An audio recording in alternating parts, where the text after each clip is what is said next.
Olá, tudo bem? Começa agora, aqui pela TV Direta, o programa Educação e Cidadania, uma produção da Fundação Universitária Vida Cristã. E desde já, muito obrigado pela sua companhia.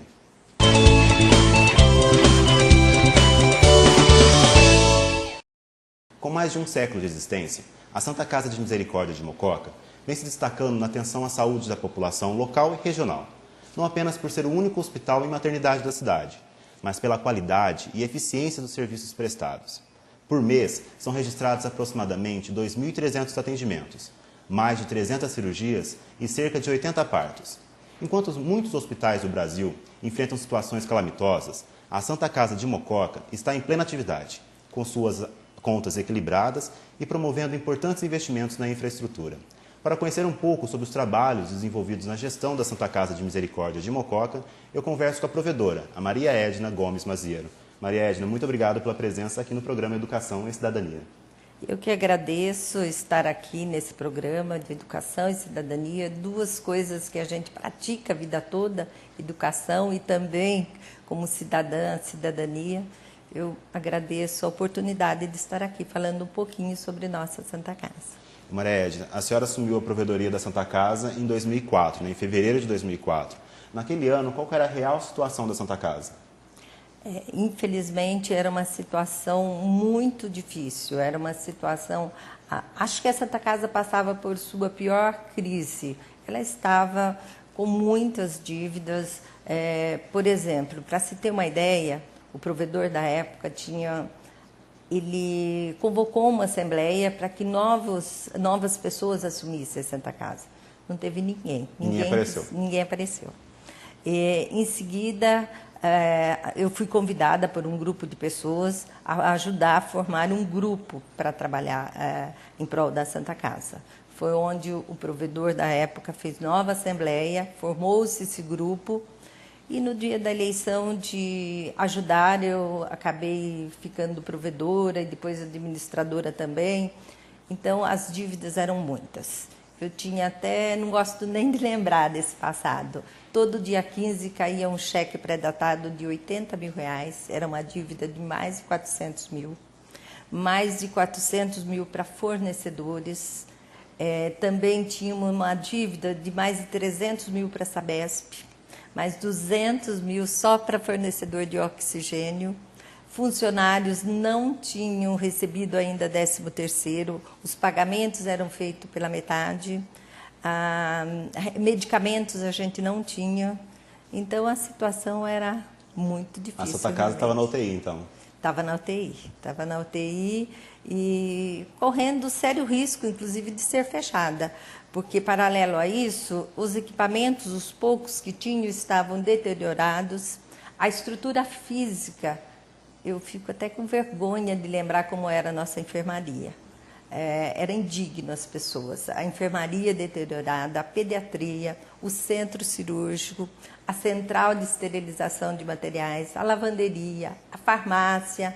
Então, era uma calamidade, infelizmente. Maria Edna, nessa época, então, a senhora disse a Santa Casa corria realmente o risco de ficar fechada? A Santa Casa é o único hospital da cidade. Corria esse risco realmente? Corria.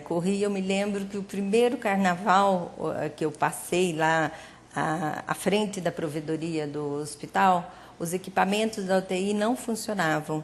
Eu precisei pedir, pelo amor de Deus, para alguns fornecedores me emprestar equipamento para a gente passar o carnaval. Tinham ocorrido acidentes, então não tínhamos nem equipamentos e nem dinheiro para comprá-los. Então ela corria sério risco. E também nós tínhamos 9 anos de dívida de fundo de garantia dos funcionários. Desde 95 até 2004, não se recolhia um tostão de fundo de garantia. Também ainda a gente tinha uma dívida de mais de 900 mil. Todos sabem que a Santa Casa sempre teve uma parceria com o Pronto-Socorro Municipal, onde o prefeito sempre passa a verba para atuar no pronto-socorro, mas tinha uma dívida com o INSS referente a esse convênio do pronto-socorro de mais de 900 mil. Então, ela não tinha CND, eu não podia, que é a certidão negativa de débitos. Eu não podia captar recursos, o governo federal, recursos. Então, foi muito difícil. A gente, graças a algumas empresas que nos estenderam a mão, e a gente começou a eleger prioridades a curto prazo, a médio prazo, era muito importante. A gente tinha de dar o passo certo naquele momento. Então, graças a isso, acho que a gente começou a respirar. Maria Edna, o fato de hoje a Santa Casa, né, é isso que a senhora falou até agora, é uma constatação do passado, ficou lá atrás. Hoje a realidade é bem diferente disso, né? Coloca até a Santa Casa de Mocó como uma referência até regional, nacional, na questão da qualidade do atendimento, na questão da infraestrutura, das reformas que foram feitas. Mas toda essa mudança que ocasionou, que gerou essa satisfação, esse bem que hoje é a Santa Casa para a cidade de Mococa, não foi uma mera coincidência, não foi um mero casualidade do destino. Não, eu acredito que não. Eu acho que a gente tem de planejar, replanejar, e a gente, na época, nós fomos em busca, em primeiro lugar, de equipar o novo centro cirúrgico. Era um prédio que tinha sido doado há 2 anos, estava deteriorando, sem uso. E esse empresário, além de nos doar esses equipamentos, foi importante porque ele trouxe o primeiro grupo de arquiteto de Curitiba, especialista em reestrutura, em arquitetura hospitalar, e levantou as nossas necessidades. Então, foi um passo muito importante. A partir daí, em 2005, elaboramos o plano diretor, lógico que com um grupo de interesse do hospital, entre médicos, funcionários, a mesa administrativa. Então, foi o primeiro passo para que a gente começasse a sonhar com novos tempos, porque 2004, na realidade, foi para pagar incêndio, pagar dívidas, respirar, pagar os funcionários, parcelar as dívidas. Maria, então de 2004, assumiu a Santa Casa, dá aquele suspiro, bola para frente, e de lá para cá, o que já foi feito para a Santa Casa de Mococa? Eu acho que até tem muitos detalhes que são visíveis, e outros que as pessoas vão lá na Santa Casa e constatam, e outros que são invisíveis, mas permeiam toda a qualidade que a gente preza para a Santa Casa.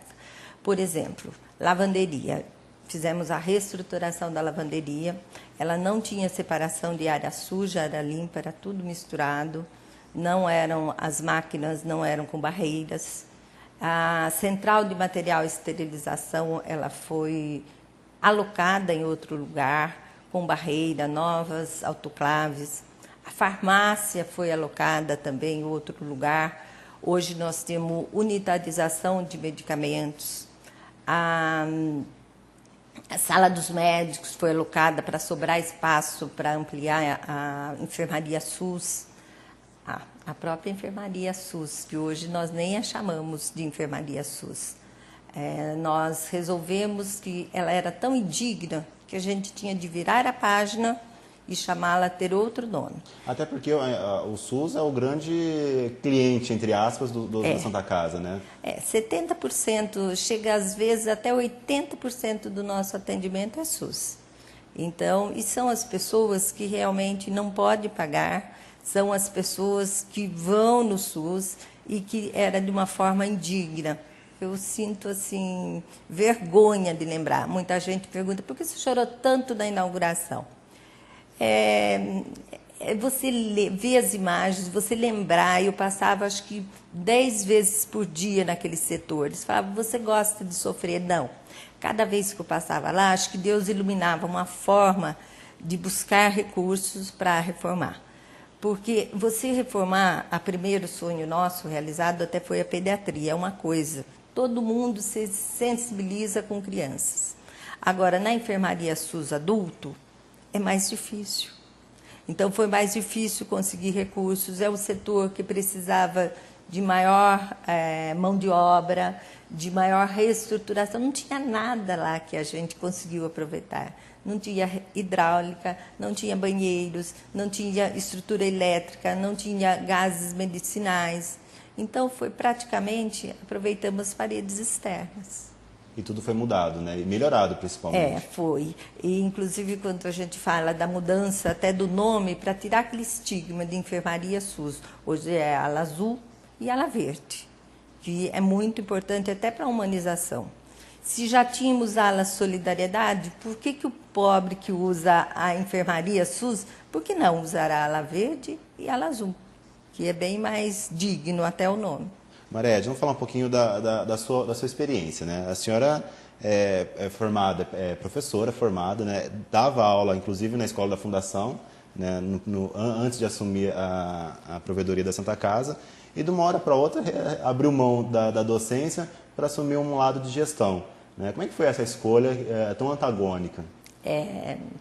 Dar aula também foi minha grande paixão. Eu sempre sou bióloga de formação, fiz na Unesp, em Botucatu, e sempre me dediquei tanto a ciências como a biologia. Tanto dava aula como era coordenadora da área. Mas, paralelo a isso, eu sempre trabalhei com voluntariado. Desde 95, quando formamos o Grupo Solidariedade da Santa Casa. Também tem a Associação da Mulher Unimed do Estado de São Paulo, que eu trabalho desde 97. Tem a Associação da Mulher Unimed aqui em Mococa desde 99. E quando, por acaso, eu acho que costumam me dizer que nada acontece ao acaso, que eu não sei como que eu fui cair na Santa Casa como provedora, porque ajudar eu já ajudava. Então, quando eu tornei-me, por acaso, provedora, eu tive de pensar. 15 dias depois, eu sentei juntamente com meu marido e coloquei que eu não conseguiria dar conta de dar aulas e fazer os trabalhos voluntários que eu já fazia, que eu tinha de optar. Que o buraco na Santa Casa era muito, muito maior, Fábio, do que qualquer pessoa poderia imaginar. E como eu tinha assumido recentemente, eu não iria largar da Santa Casa. Primeiro que quando eu assumi, o dia que eu assumi, que sobrou para uma mulher, porque ela estava fechando, isso eu falo e foi todo mundo, foi visível isso. Inclusive teve um médico que disse, se nem os homens deram conta, como que uma mulher vai dar conta? Eu não dou uma semana para ela pegar a bolsa dela e voltar para casa. Então, cuidar da Santa Casa, transformar a Santa Casa, tornou para mim uma questão de honra. E daí a opção em comum, acordo com meu marido, foi deixar as aulas realmente. Sofri muito também, porque tudo que eu faço, eu me dedico, eu faço com muito amor. Então foi assim, não foi fácil virar a página, sabe? Mas eu tinha de tomar a opção. Até hoje eu sinto saudade dos meus alunos. Vejo meus alunos formados já e tenho muito carinho, sempre tive muita dedicação para a educação também. Bom, hoje as mulheres ocupam espaços cada vez maiores em todas as áreas, né? E demonstrando cada vez mais sucesso em todas aquelas áreas que se propõem a executar, né? Prova disso, nós temos uma presidente mulher, temos a provedora mulher na Santa Casa, que está fazendo uma grande revolução naquele espaço. Maria Edna, mas voltando um pouquinho a falar sobre a questão da Santa Casa especificamente, a senhora acha que a criação desse plano diretor, né? O que é um plano diretor? É um projeto que norteou, né? Que criou toda essa política de investimento e desenvolvimento da Santa Casa. Isso foi o marco inicial para essa grande transformação que a Santa Casa viveu? Foi porque o plano diretor, como já disse, com o grupo de interesse da Santa Casa, foi também pesquisado junto à DRS, que é a Diretoria Regional da Saúde, a Secretaria da Saúde, quais eram as perspectivas para a nossa Santa Casa. Ele foi muito planejado e ele foi elaborado em fases. Então, perante a esse plano diretor, com essas fases, que tinha a fase da pediatria, da enfermaria e de outros setores, nós pudemos buscar recursos, nós pudemos planejar. Hoje não se faz puxadinho mais na Santa Casa. Tudo que se faz é com planejamento, pensando na ambiência hospitalar, pensando no paciente, no visitante. Então, eu acredito que foi o grande marco. E outro marco assim que alavancou também a gente no hospital, foi como a Santa Casa começou a melhorar, ficou visível. Então, nós fomos agraciados com um programa, que inclusive foi patrocinado pelo Hospital Samaritano de São Paulo, de consultoria para planejamento estratégico para ações concretas na Santa Casa. Essa consultoria foi de 2 anos, o que muito nos auxiliou. Eu costumo dizer que quando a gente planeja, replaneja, as coisas vão ficando visíveis e uma coisa vai desencadeando outra. Então, nós fomos felizes nessa parte. Maria Edna, nós temos algumas fotos, né, que mostram um pouquinho dessa transformação que a Santa Casa viveu, né?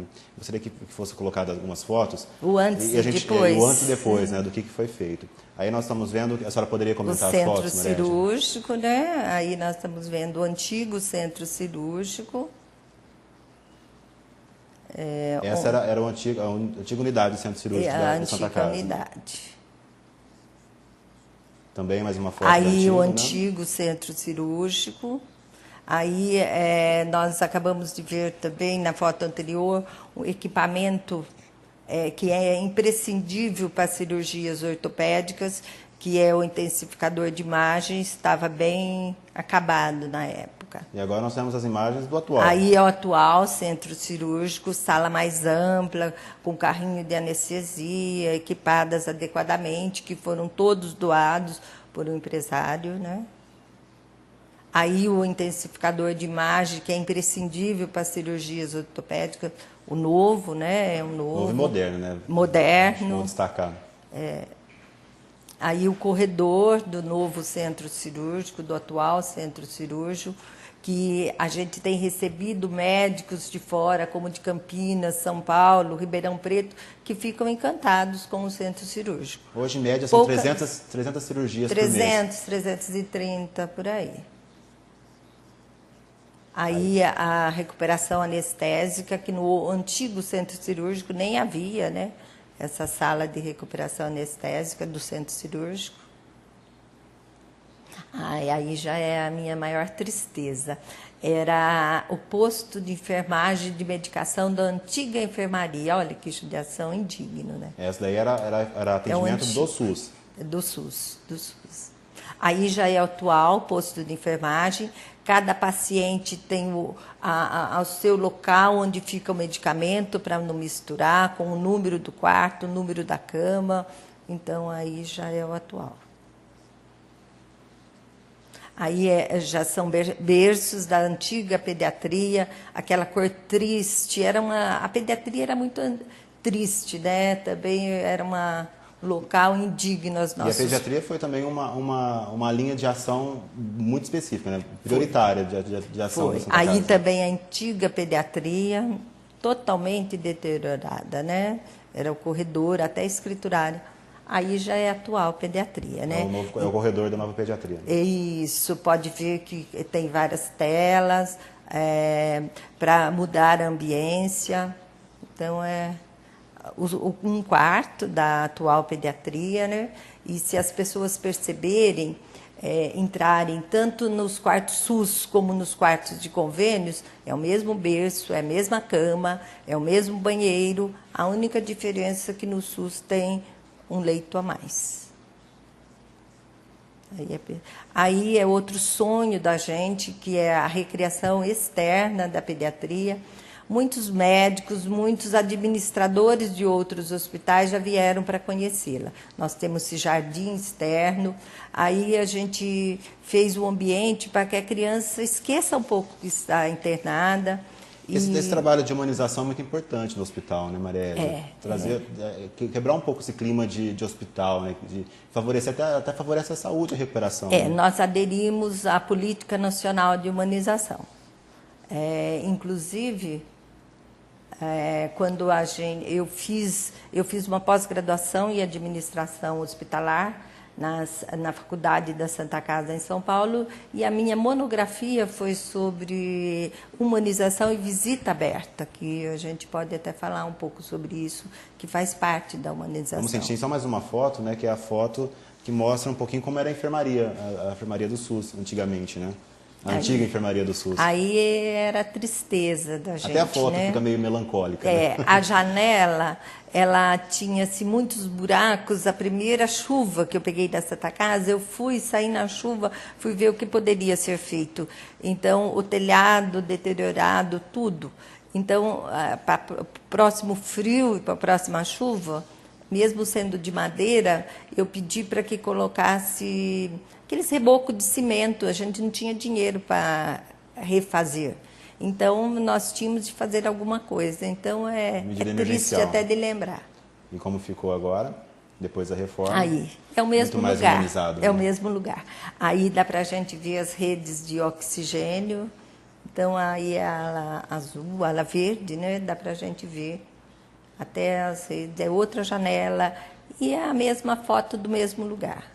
Então, realmente, Depois de uma houve grande transformação, né? transformação. Maria Edna, a gente, antes de fazer a entrevista do programa, aqui, a gravação do programa, a gente faz uma pré-entrevista, né? A gente vai para escolher algumas informações para elaborar as perguntas. E numa conversa que eu tive com a senhora, eu achei uma frase muito emblemática, muito forte até, né? Que eu acho que traduz um pouco desse trabalho que a senhora faz na Santa Casa. A frase dita pela senhora foi assim, ó, não basta apenas ter boas ideias, né? E boa vontade, principalmente boa vontade. Tem que ter planejamento. É isso, principalmente, essa é o lema, é o slogan que a senhora utiliza, né? Não basta ter boas ideias e boa vontade, tem que planejar as coisas. Eu acho. E sempre acreditei nisso. E não poderia ser diferente, porque minha formação sempre foi de educadora, e também sempre trabalhando na liderança, na inovação. Então, eu acredito que boas ideias, boa vontade, todo mundo tem.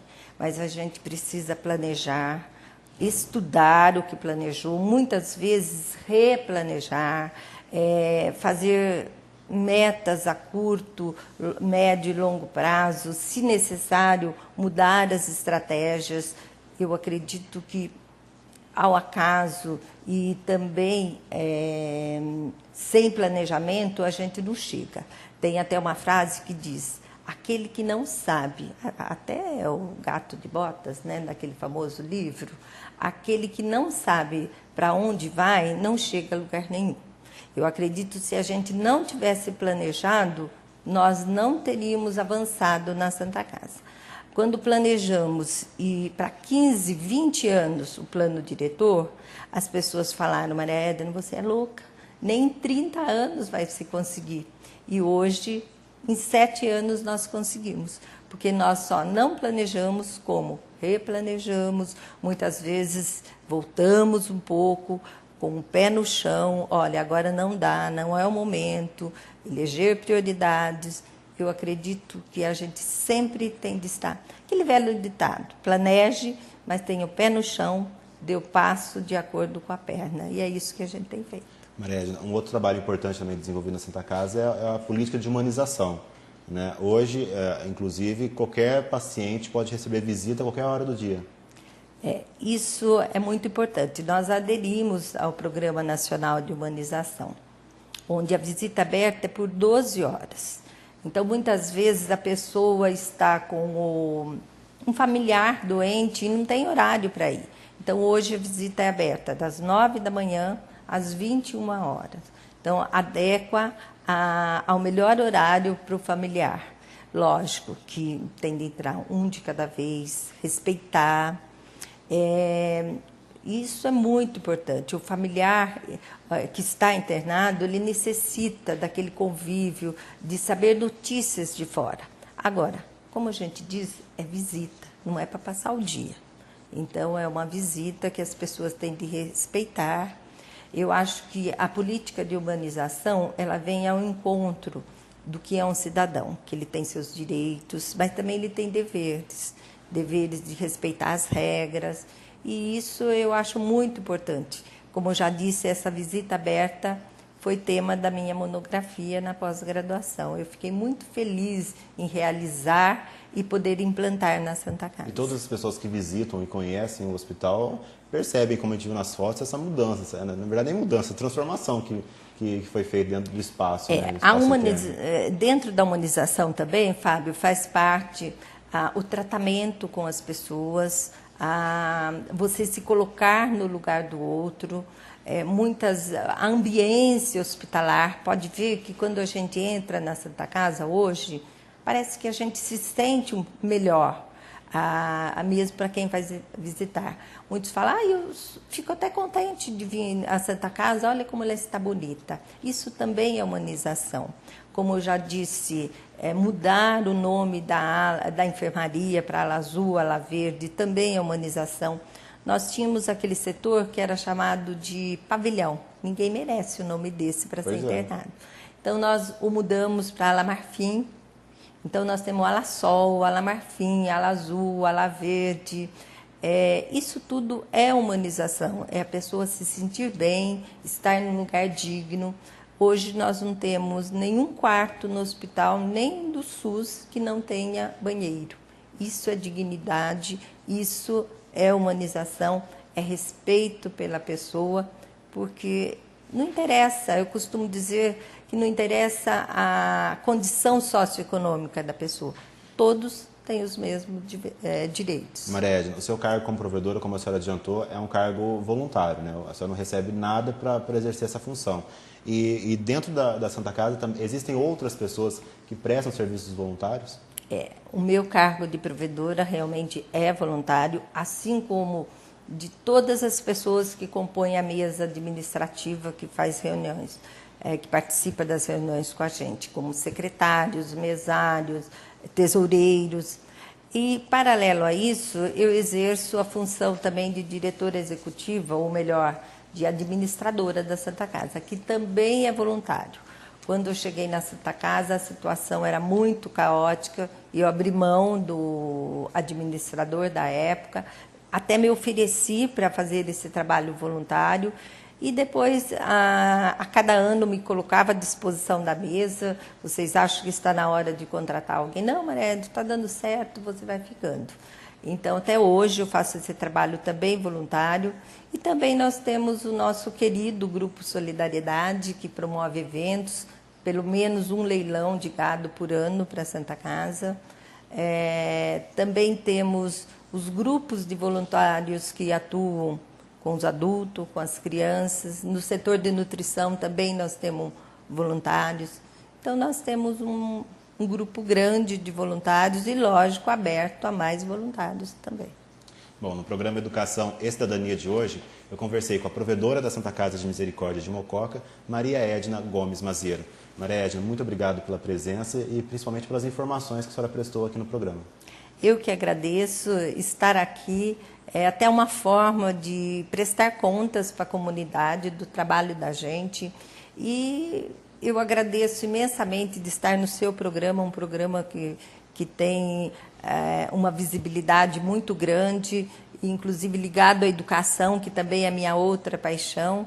Então, fiquei muito feliz de poder compartilhar essa entrevista com você. Muito obrigada. Obrigado. Acompanhe agora o Momento de Reflexão com o capelão da FUNVIC, professor reverendo Luiz Henrique Fernandes Vieira.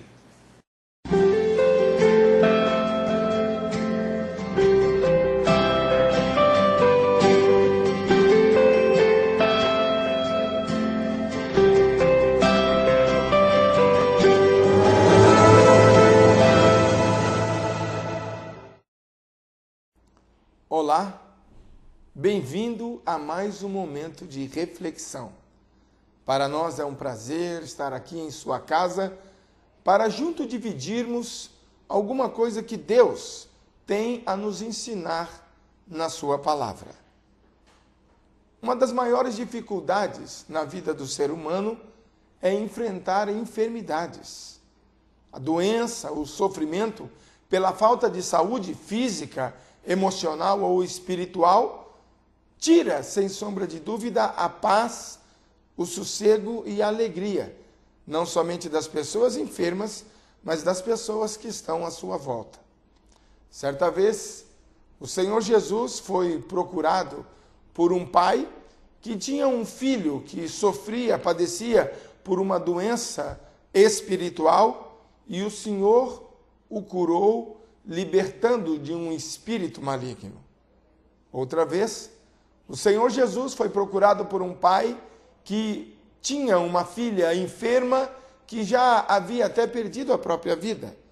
E o Senhor Jesus não somente trouxe a vida, mas curou-a totalmente e lhe a entregou ao seu pai. Outra vez, uma mulher que já há 12 anos sofrera de um problema sério de sangramento e havia procurado muitos médicos, gastado tudo o que tinha para se curar, e ela não conseguiu. O Senhor Jesus, então, só pelo fato de ser alcançado ela tocou as vestes de Jesus e aquilo trouxe cura ao seu problema físico. Muito bem, Jesus Cristo sempre se envolveu e sempre atendeu aquelas pessoas que padeciam enfermidades. Quero dizer a você que todos nós precisamos aprender com Jesus de que nós podemos ajudar de alguma forma as pessoas que padecem enfermidades. Por exemplo, atendendo a alguma necessidade que elas têm, seja ela física ou espiritual ou emocional, o fato de visitá-las e apenas ouvi-las já lhe traz um grande conforto. Talvez você poderia ajudar alguém que padece enfermidade, tentando ou oferecendo-se a satisfazer alguma necessidade de sua casa, de sua família, de seus filhos. Isso seria de grande proveito.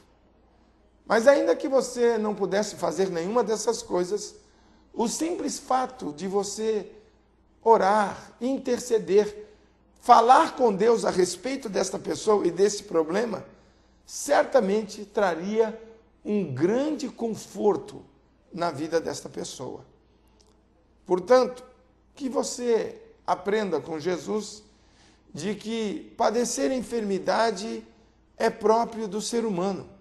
E também é próprio do ser humano, principalmente aquele que defende, que vive os padrões cristãos, se envolver com o problema e com a necessidade do outro. Deus diz que nós devemos levar as cargas uns dos outros. A palavra de Deus diz que nós devemos chorar com os que choram e se alegrar com os que se alegram. Portanto, o problema do outro é o meu problema também e deve ser o seu problema também. Que você então faça parte como um instrumento nas mãos de Deus para trazer a cura e a restauração das pessoas que padecem. Os médicos, a medicina como um todo, ela é um instrumento nas mãos de Deus para trazer a cura. E nós precisamos confiar de que os médicos, os medicamentos, os profissionais da saúde, os exames, tudo isso foi criado e oferecido por Deus para satisfazer a necessidade humana. Portanto, confie no Senhor. Faça a sua parte cuidando da sua saúde e confie de que os profissionais da saúde também farão um trabalho maravilhoso para você. Com isso, nós queremos aqui reconhecer o maravilhoso trabalho que a Santa Casa tem desenvolvida no tratamento, no cuidado, tanto dos favorecidos como dos menos favorecidos. E queremos suplicar a Deus que continue abençoando a presente gestão e todas as pessoas envolvidas na administração da Santa Casa, para que continuem sendo um instrumento de Deus para o benefício e para o cuidado da população mocoquense. Deus os abençoe, Deus nos guarde e cure as nossas enfermidades. Fique com Deus, que Deus nos abençoe e até o próximo programa.